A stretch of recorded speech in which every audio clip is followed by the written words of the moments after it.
people. Black people. Say it with me now. I love my people. Beautiful black people.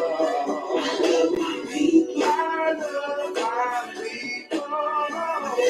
Beautiful black people.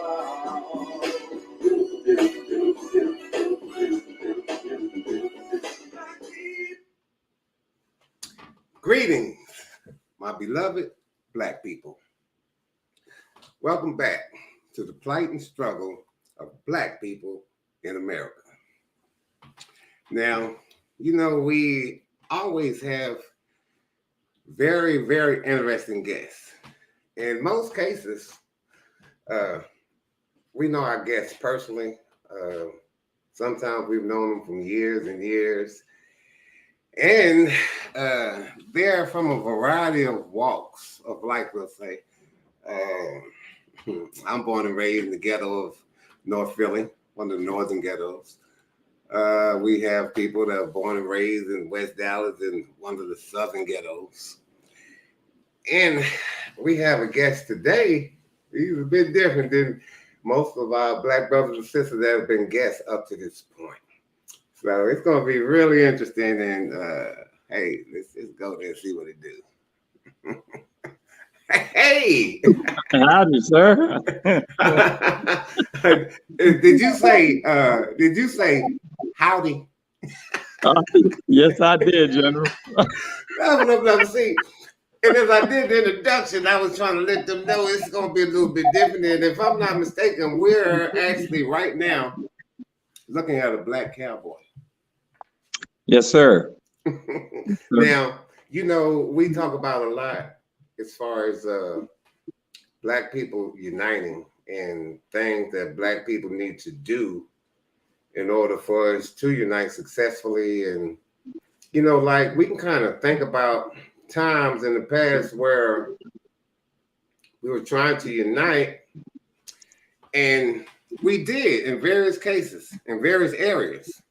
And some of these areas I hadn't even been knowledgeable about. But what's so interesting, so many of these areas, I found out about them after their demise. And that is so unfortunate, actually. Like a perfect example, let me talk about a book or two. Let's talk about this one book here, okay? Black Excellence. It's written part of a 4-book series with MTM Books, LLC. And it's the second book, but the first book was Black Massacres. And what I'm getting at is this. Okay, Black excellence is what Black people have had to do to get from the depths of chattel slavery to where we are today, let's say. So, but Black Massacre shows that we did what they say, pull yourself up by your bootstraps, okay? And we did that greatly, fortunately. But unfortunately, after we did it, then we had people that slaughtered our people in various Black massacres, which, you know, one of them that's probably the most well-known these days is the Tulsa, Oklahoma Black Wall Street Massacre. And this is like last year was the 100-year acknowledgement of that massacre. And you have various others. And so it's like we have to do some things to protect us even from the outside of our own when we do get there. Because there's various situations. And hold on one second. Yes, sir.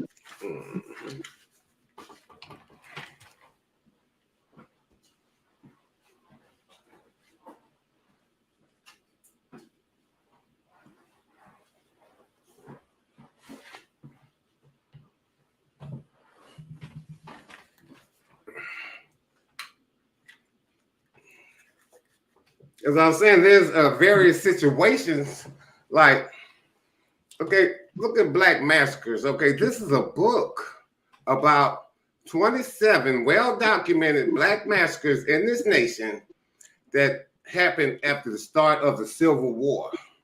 Okay, so the Black excellence got us to the point where, yes, we can be self-sufficient. And in these various locations, we were self-sufficient. But as you get the book Black Massacre, you'll see that it's a variety of different times and seasons and reasons and why they did us in. And yet we're still standing, right? So what it says to me, we're definitely going to have to do a unification thing. And like you've heard of the Renaissance and the Black Renaissance in Harlem, I declare there's going to be a Black Renaissance led by Dallas, Texas area, to where we're going to unite our Black foundational Americans, you see. Now, Black foundational Americans, what are we talking about? Okay, we hear Black, we know that's us. Foundational Americans. Okay, America. I'm really not very patriotic, but I'm very concerned, you see, because not only just the fact we build America, but we live here too. And this is our America as much as anybody else's. You see, you want to talk about merit and deed and all of that. We primarily built this thing.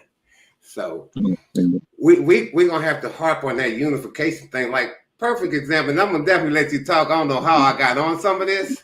Like, when I wear these T-shirts and things on this program, and program, okay, I just been doing this since March. But, I worked at the Postal Service for 32 years. And for the last 30 of them, if not 31, I had messages all over about our Black people. You see what I'm saying? What we need to do. But this particular shirt was so interesting to me. Okay, I'm hoping these three Black brothers, which I'm in the middle. Okay, one brother, Dallas Gold. Okay, he has a podcast too. Okay, The Switch Within. And he wrote a book, The Switch Within, and that's how he went to his podcast on that. But he has grown. This brother, 47. I met him when he was 15 years old. Okay, and he's been in the rap game. This brother could rap and sing. But he's 47 now. He's went beyond that. But he is, you could say, one of the rap legends in Dallas. He's probably not as well known as the other brother from West Dallas, Don Chief rapper. And he has a few movies, something like that. But I want to get these brothers to get involved in the unification of Black Dallas on the level of their peers. You see what I'm saying? Because as a Black people, we have 4 generations at all times. Now, that oldest generation of ours, that's 80 and 90. We're talking about Louis Farrakhan, maybe a couple others. I suspect this. By the time our people that's want to do something for our people get to that last generation of 80s and 90s, whatever they haven't attained by then, they won't. That's what I believe. Okay. But I'll say this about Brother Minister Louis Farrakhan. He's done quite a work.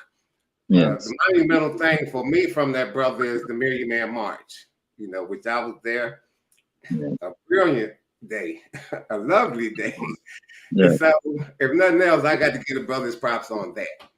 But next to the oldest generation, which I'm a part of, you see what I'm saying? That's talking about us in our 60s and 70s. I'm 62. Okay. Yeah. Now, we in that generation, we've got to definitely get involved with those generations below us. Which now these two brothers on the shirt, they in that generation of 40s and 50s. You see, they right below our generation. Mm-hmm. So I noticed by this generation, they're very mature in comparison to that early generation of 20s and 30s. By the time you get to your early 40s, mid 40s, going towards your 50s, you start getting quite a bit more mature and understanding, but yet you close enough to the lifestyle and understanding of our youngest generation to where they can relate to you and you can relate to them. Right. So therefore, we need to get our generations aligned so that we trickle down the knowledge and understanding and behavior that's necessary for our people to unite, you see. So I want these brothers on this shirt to understand and work towards to get some of this mess that's happening in the nation for sure. We're talking about that, but we want to work with Dallas, Texas. I mean, I'm talking about with these brothers, this situation with this killing in this rap game of local brothers You know, I don't know a lot of these guys. It's just sad for me that I don't hear about some of these guys until they're murdered. This guy, California, Nipsey Hussle, this guy, local, Mo 3. I never heard either one of those brothers till they were murdered. And then once they're murdered, you hear all about them. And that music industry, the industries of this nation, okay, let's talk entertainment, those industries there, those people have no love for Black people. And surely we got to know that. And just knowing it is just one thing, but we got to do something about it. You feel what I'm saying?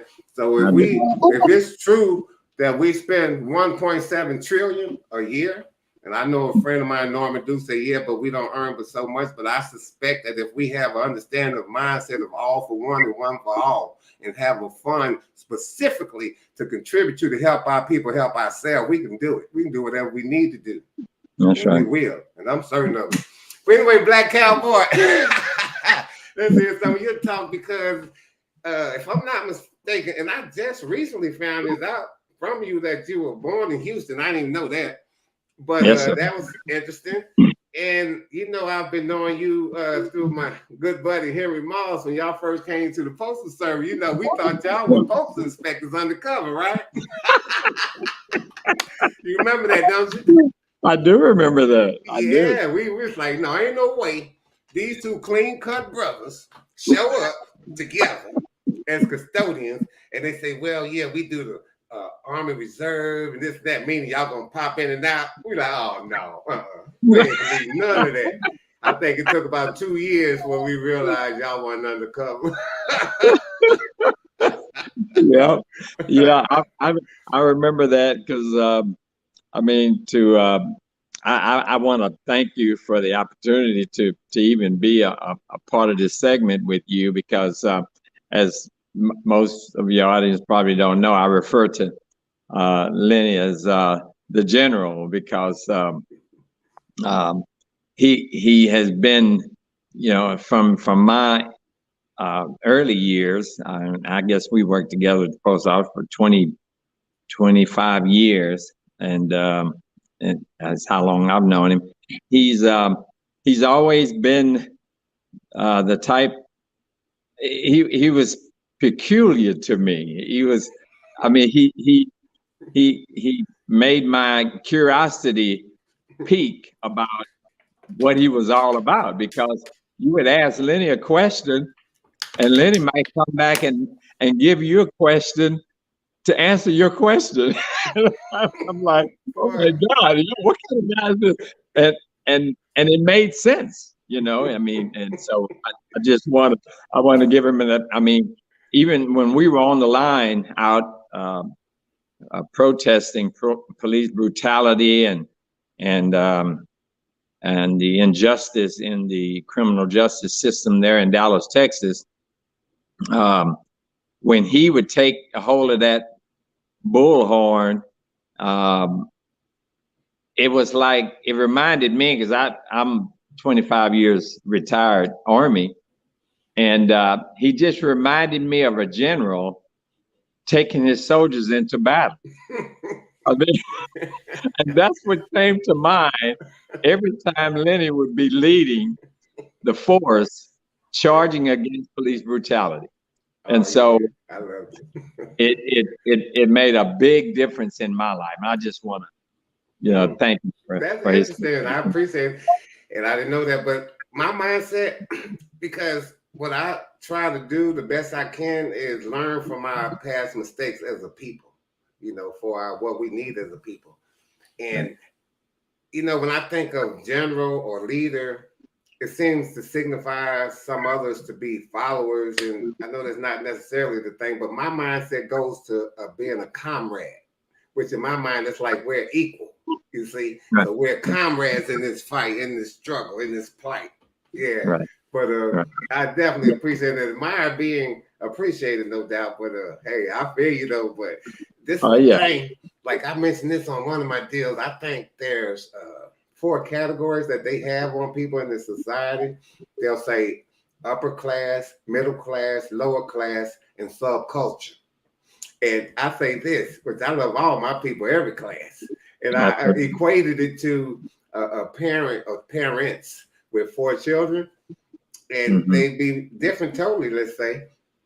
And I'm like, I think most parents have one as their favorite, but they ain't gonna tell their children that that's their favorite because they love them all for sure, but it's gonna be a reason. But, and I'm saying all that to say our so-called subculture, Black people, and I love us all, but they're my favorite. I ain't gonna lie. They're my favorite. Probably because those so-called, what they call subculture people, I think are those that have been born in situations with a lot of despair, poverty, and stuff like that that comes with that type of situation. But the thing is, being born in a situation is something that no human being can control.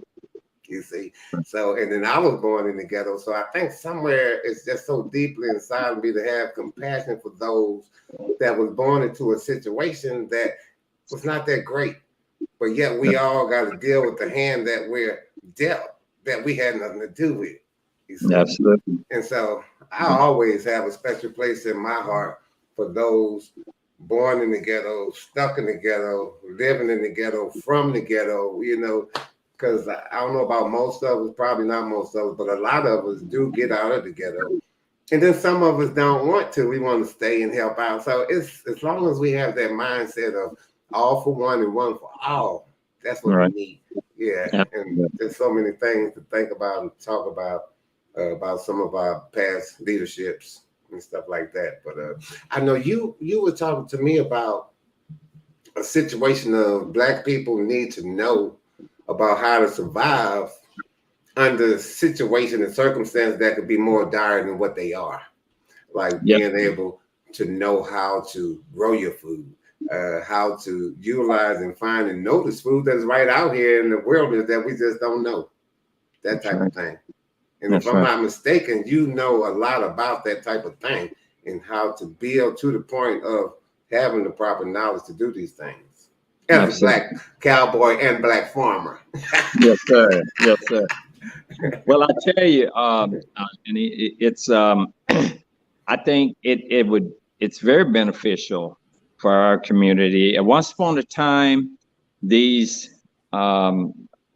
ability was a part of our village. Our people was familiar with how to survive with nothing or little to nothing. I mean, we were able to take hardly anything and multiply it and make it work for our community and help our community to thrive, food wise, knowledge wise, or whatever was needed. We had and still do possess those qualities, but we've lost a lot of the knowledge of how to produce our food ourselves for our family and communities, how to preserve that food, and where to get the foods when it's not cultivated by ourselves. I mean, as you mentioned, something, and I'm still a student as well as all of us when it comes to learning, because there's such a world of knowledge out there about things. But I do have an interest, and I've studied quite a bit concerning wild edibles. I think our people need to know, in the event of something catastrophic happens in America, and as history has it, we will see some catastrophic event take place. Maybe, hopefully, it's not to the point where it's going to devastate our community. But we're able to survive with basic knowledge, with enough information. We can make it, even no matter what the event is. We've gone through things that people didn't think any human being was capable of enduring. We endured it. And so all around us are edibles. Grass is edible. I mean, there are so many things people consider weeds that are good nutritional foods that can be consumed by humans. It properly cooking it and harvesting it, it can be useful. So, I mean, you just take, for instance, I mean, I don't know, many of your those viewers that are here today may have once upon a time, remember, and I remember my grandmother introducing this to me. I'm from Houston, by the way, and we migrated to Dallas when I was a little boy, and then my stepfather decided he wanted to farm, and I wasn't really into any of that because I was young. I was about 11 years old, and but it was one of those things. If he decided to do it, we were going to be a part of it. So I was kind of, it was kind of part of my life. Drafted. Yeah, I was trapped in it. So we had to get up in the morning at 5 o'clock in the morning and go out and feed the pigs, as many Black people have had to do in the past. We had the chickens and the hogs, and he had goats and all of that type stuff. And so,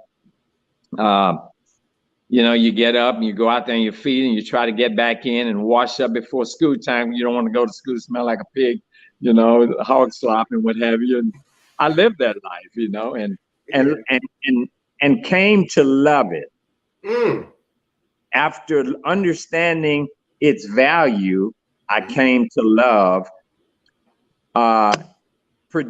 being able to produce my own food and raise my own food stuff, and it makes a difference, slaughtering, my ability to take an animal and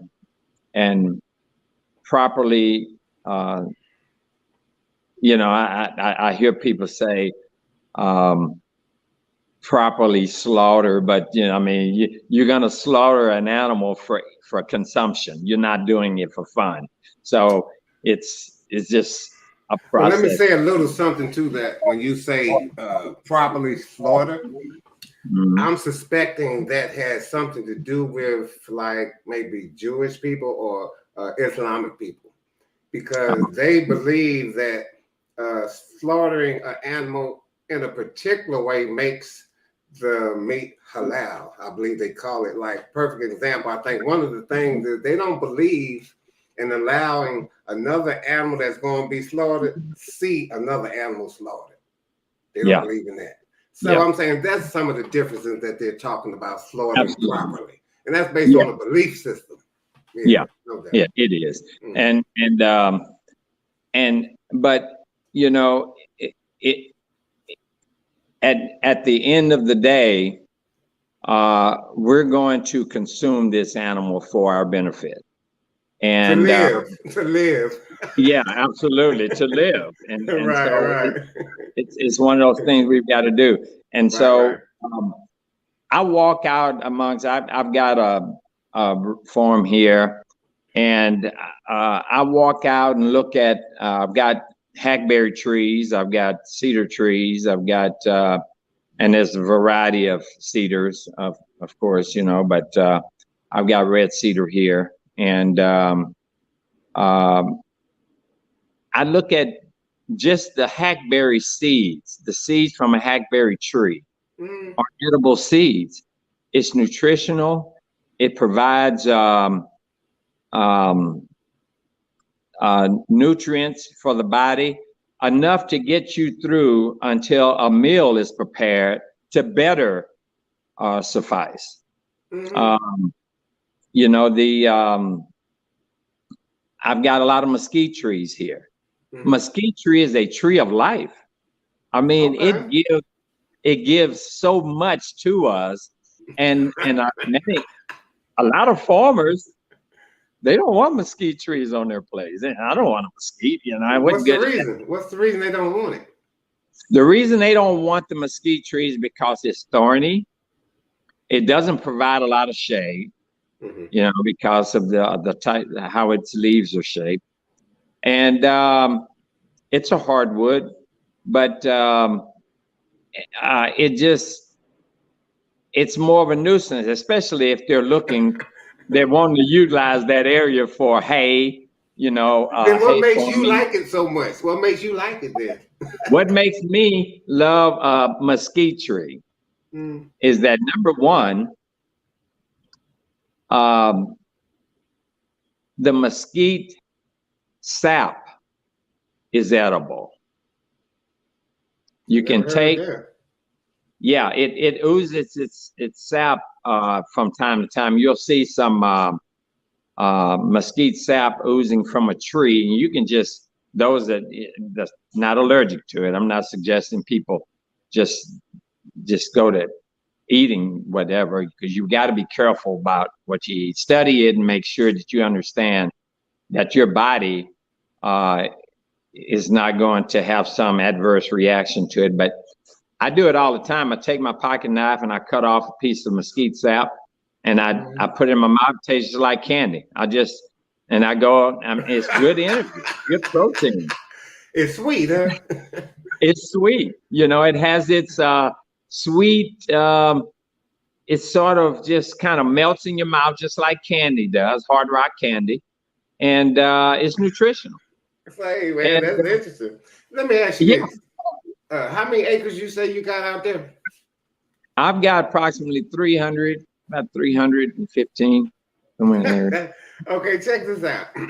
I got a friend up in Philadelphia, right? I was up in Philly for 2 weeks from the 30th of something, I think June, to the 14th of July. Yeah, I came back. Anyway, they had just took some children from Philadelphia to Maryland. Okay. It's not that far, but it's, it's not the same zip code for sure. And I think they took 10 children, and 8 of them, I believe it was 8 of them, had never been out of Philadelphia ever in their life at that time. Yeah. Wow. And I thought that was interesting. Yeah. And then actually I thought of you too, because you've been telling me some stuff about getting some youngsters out here and this, that, and the other. Yes. And I had actually mentioned to the brother, I mentioned you to him, and I had said to him, maybe next year we can get them to Texas instead of just Maryland. And he thought, yeah, hopefully so. So I'm going to basically say we basically got a year to try to plan and prepare something. And I'll definitely be in touch with him. His name is James McBride. And he has a company called Good Company Sierra, something like that. That's interesting. And wow, they can get to Maryland and see something. Just imagine if they can get to Texas, because it was even mentioned something about a Philadelphia to Texas pipeline, because this was I contend. Okay, I love Philadelphia, but I don't want to live there. You know what I'm saying? Some people do. Don't get me wrong. Yeah. I was born and raised there. I'm always loved Philadelphia, but in my mind and heart and soul, it's a great place to be from, because I don't want to live there, but I love going there. And I can just imagine some of these young people that live there, born and raised, grow up, they need to see other places. And I contend this also, especially, don't get me wrong, it's not a matter of trying to have favoritism, but some people, some youngsters just happen to have certain talents more than some other people. So if you have your limited resources, say you got about 12 children, and maybe 4 of them are outstanding, about 5 opportunities in Texas, man, we need to get them here. That's what I'm thinking. So we'll see, man, and we got time to plan and prepare and see if we can get our people to see so much more. And let me speak on the deal you said about this preparing food, this, that, and the other. Yeah, it made me think about when I first came to Texas. I was so impressed. It's common to run into a black person that knows something about killing hogs and wringing chicken neck and growing. I didn't know nobody I grew up with that knew about that stuff.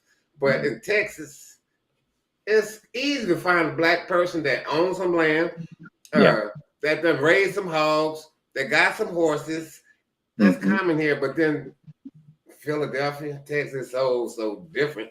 From what I heard in Philadelphia, it's such an old situation in the city that you can't even own the land. You can own your house, but you don't own that property. The city of Philadelphia owns the property, the land, but you own your house. I've heard that for years. So, these different municipalities, just like they call it the United States, but there's nothing united about these states No. in this America. No. It's just a cliche, obviously. Yes. Let me give you one perfect example. The state of Texas. Say, man, I don't know, but I'm gonna bet that it's a good chance Texas might be the only state. If it ain't many. In the state of Texas, you can be convicted of murder and still get probation. That ain't possible in Louisiana. You get convicted of murder in Louisiana, you getting some mandated time. See, and I know what that is. That Texas thing, that's for people with big money. Let's just keep it real. That's right. That's for exactly. people with big money. I got one more example, and I know this is me talking, but I know what I know because I know black folks and I know Caucasians too in this country. Yes, we do. Oh yeah, no doubt. Okay, one of these years, I think it was in the 80s, if I ain't mistaken, they argued in the legislature to change the age of drinking alcohol from 21 to 18. And they did that. But the very next year, they changed it back to 21. Guess what I say that was? That was some rich grandparent made that their grandchild's birthday, that him, her, and their friends could drink legally on their birthday. That's where they flex in Texas. You feel me? Yeah. That money show they power around here. That's they do. Yeah. That's what that is. But yeah, man, it's a lot we need to do, and I know we want to do and going to do. Because, man, you've been talking for a minute, and you've been wanting to do these young people. And unfortunately, or I don't know if it's unfortunate because it looked like that pandemic thing gave us some time to settle back and reload. So maybe it was a blessing in disguise, right? Yeah. Yeah. And so now, I agree with you. It gave us a chance to sit back and realize how we can get together some assets and make what needs to happen. You know, plan, figure out a way to go about it. Because as you mentioned, our young people really need to know about how to survive, how to start a fire without a match, you know, how to survive in a dire situation, you know, and that's outside of their normal thinking. You know? So I'm gonna assume that these things you're saying they need to know that you can show them. I can show them, yes, sir. That's what I'm talking about. Ain't nothing better than them seeing it in person for themselves, right? It'll stick for sure then, right? That's right. That's right. How to build a campfire properly without having to burn the woods down, and you know, and all of this type. I mean, in a camping situation, which we all might find ourselves in one day. We just don't know what the future holds. We know that the future is not. It's never been super bright for us, and if it's not bright for white people, then it's dark for us. I mean, it's just the way we've got to think about it. So we need to know how to continue some of the legacies. Because once upon a time, when we were a village, that information and knowledge was passed down from our elders. Is there any possibility that we were a village when there was segregation? I think we were. I think that's exactly when we were a village. Because we were forced to take care of one another. We were forced by law to make sure that your neighbor ate and make sure that your neighbor had certain knowledge about how to survive, you know, because community. You say that was law? No, I said by law, we were forced into a situation. Segregation forced us. Okay, I think that aspect, I feel you. Yeah. Into certain, into maintaining our ability to be a village. And so now, I think in many instances, we feel like we've become too individualized. I think. I'm sure that's a seed planted to make everybody a certain way, the masses. See, the situation, the system don't care about nobody. Okay. No. The masses. No. So, but sadly, those type of things that happen to the society as a whole seem to magnify upon us. And I think part of it is we're the primary target. But I think part of it is that head start that everybody has ahead of us, them hundreds of years, I think we're still suffering from some of that, you know. Absolutely. And we haven't been really, like, for instance, when I grew up in the 60s and 70s in North Philadelphia, man, those adults, they were making sure that us young people, us youth, was getting the proper access to the proper knowledge that we needed. See, somewhere we got away from doing that for our young people, and that's what we got to bring back. Building our young people while they're young so they can benefit from it when they're adult. And I know get out of prison, now you learn this. Look at that. And there's a lot of, if you notice, and I'm not mad at brothers from ex-prisoners that are doing better, and I'm happy for it. But we shouldn't have to have so many brothers go into the prison system. That's right. And so, but we're going to work all that stuff out, you know. Yeah, we're going to work. Love is powerful. Black love. And, you know, I think, Lenny, you hit on something that's the root. As the root to any plant is the cause of its growth. The root to our growth and to us becoming and remaining what we should be is Black love. Absolutely.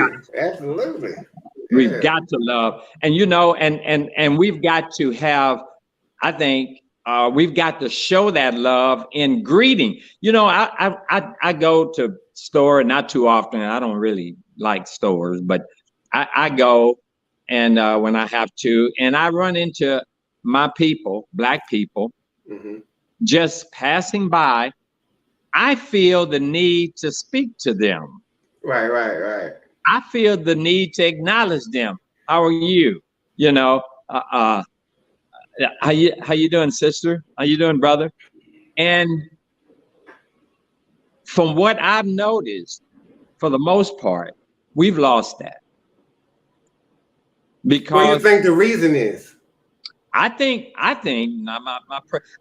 the reason is because we've been taught to hate ourselves.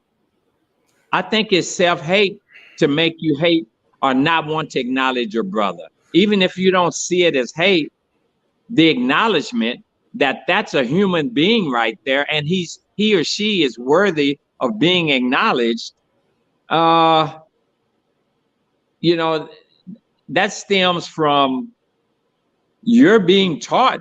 My mother, when I was a little boy, my mother was, if you passed by an older person and you did not acknowledge that person, the knowledge, that information got back home before you got home.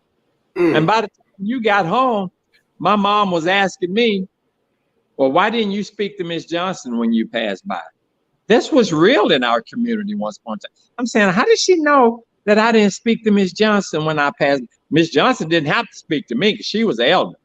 My job was to speak to her.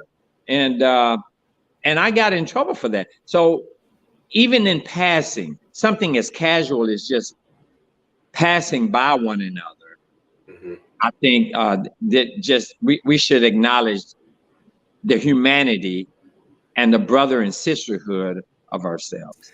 So what era do you think it was that we stopped doing that? I think my mother's generation. Give me some dates. What decade? I think in maybe after the 60s and the 70s and 80s is when we start to fall away from that village mentality where it's important to acknowledge your brother as being a Black woman, a Black, referring to them as sister or brothers, or just acknowledging them by saying hello. Oh, man.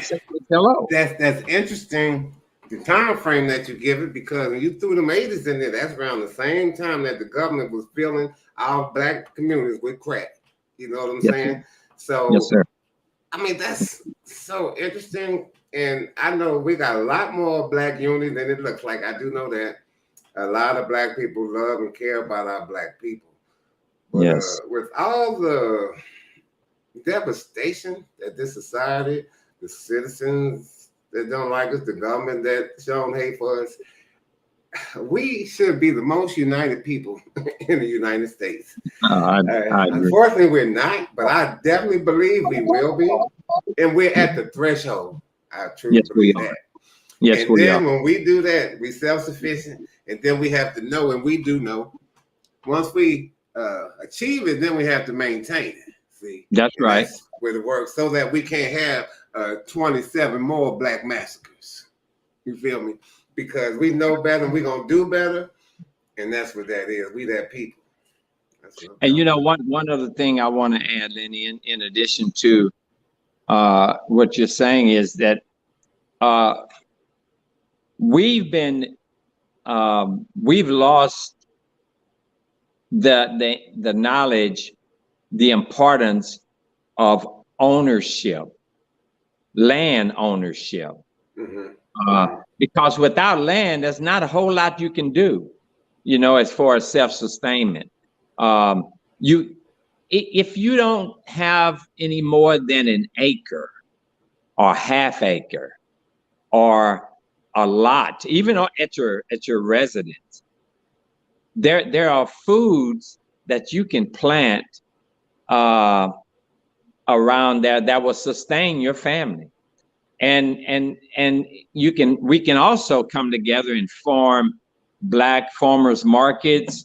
We might not, you know, but where you can take your excess foods and sell them at the market, and Black people come in and buy from Black people, putting that money back into our communities, because we got to eat. It's just a matter of who we eat from. Right. That's right. So we just gotta get together and figure it out, come up with some plans, and do that. Like take for instance this social media thing. Yeah, we can talk about a lot of things. We can initiate a lot of things, but you can't talk your business on social media. That's not how that works, right? So yeah, but we can kind of gather and congregate and solicit, and then we got to get together away from this media stuff and be in person and do some things for our people collectively. And I know we will, and some of us already are, no doubt.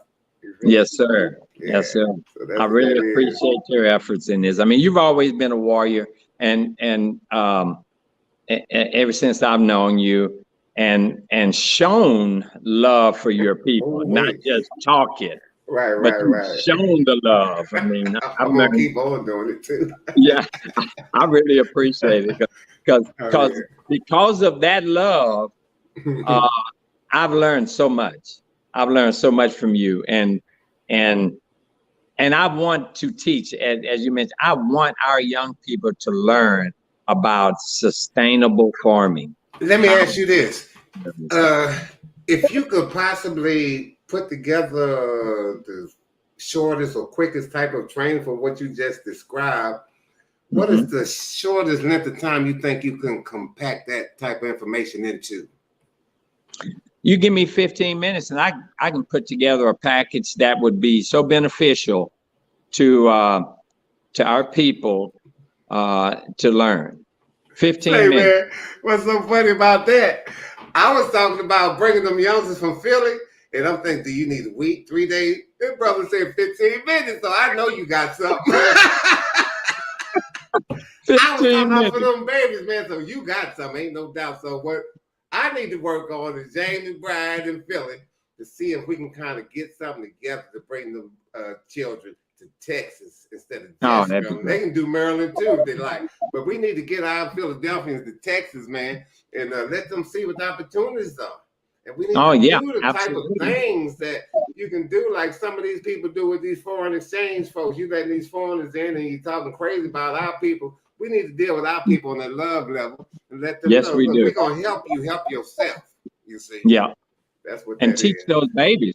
I remember something you mentioned to me one time, and I said, let's what about those older people, our age and below that might want this knowledge? You say, well, that's great, And it's important that those that are not familiar with it get it, but we have to reach the babies because that's the root. That's where the Absolutely. root, and it springs, that crop springs from that root, you know, from good soil, which is knowledge, and that root absorbing that good nutrients from that soil and growing that crop properly. And those babies that's the root. They are jewels. I Yes, love they them. are. Yes, they are. Yeah. So we definitely gonna have to have you come back and check this out. Whatever is in that 15-minute package you talked about, have that ready for the next time that we talk. That 15-minute package. Yes, sir. Yeah, do that. Will. That'd be great. So I'll be in that. touch. Yes, you can call me anytime. You can come back whenever you want to. Well, I really appreciate being here, and thank you for all you do, brother. Stay strong, brother. Absolutely.